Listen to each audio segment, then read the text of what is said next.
নমস্কার বন্ধুরা, ডলির রন্ধনশালায় সবাইকে স্বাগত। আর আজকে তোমাদের সাথে আমি একটা দুপুরবেলায় গরম ভাতের সাথে প্রথম ভাতে খাওয়ার জন্য আমি একটা কুমড়ো উচ্ছে রেসিপি শেয়ার করলাম। প্রথমে আমি একটা মশলা বানিয়ে নেব। তার জন্য আমি 1 চামচের একটু কম পাঁচফোড়ন দিয়ে দিলাম শুকনো খোলায়, আর দিয়ে দিলাম 1/2 চামচেরও কম রাঁধুনি। এবারে হালকা করে ভেজে নিয়ে আমি এটাকে গুঁড়ো করে নেব। এরপর আমি কড়াইয়ের মধ্যে দিয়ে দিলাম পরিমাণ মতন সর্ষের তেল। সর্ষের তেলে রান্না করলে স্বাদটা খুব ভালো হয়। এবারে আমি দিয়ে দিলাম এরকম করে চাকা চাকা করে কাটা উচ্ছে, দিয়ে দিলাম স্বাদ মতো লবণ। এবার লবণটা দিয়ে আমি উচ্ছেগুলোকে এইভাবে নাড়াচাড়া করে হালকাভাবে ভেজে নেব।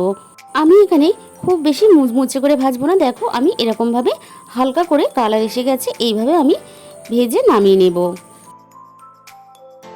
উচ্ছে বা করলা খুব বেশি ভাজলে খেতে খুব বেশি ভালো লাগে না, তাই আমি এরকমভাবেই ভেজে নিলাম।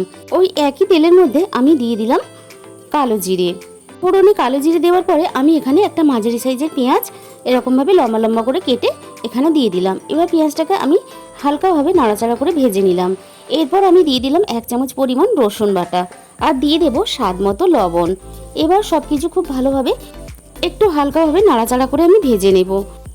এবার আমি পেঁয়াজটা নরম হয়ে এসেছে, দিয়ে দিলাম তার মধ্যে কেটে রাখা কুমড়োটা দেখো আমি এখানে খোসা শুদ্ধ কেটে দিয়েছি।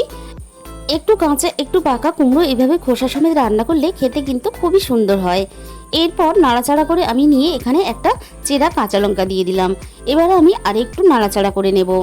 আমি হালকা নাড়াচাড়া করে নেওয়ার পরে এখানে এবারে আমি দিয়ে দেব পরিমাণ মতন জল। খুব বেশি জল কিন্তু এখানে আমি দিলাম না। এরপর আমি এখানে দিয়ে দিলাম 1/2 চামচেরও কম হলুদ গুঁড়ো আর 1/2 চামচেরও কম ঝাল লঙ্কার গুঁড়ো।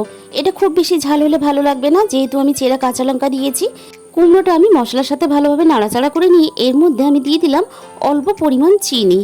একটু স্বাদের ব্যালেন্স করার জন্য কুমড়ো যদি একটু মিষ্টি মিষ্টি তরকারি হয় তাহলে কিন্তু খেতে খুব ভালো লাগে।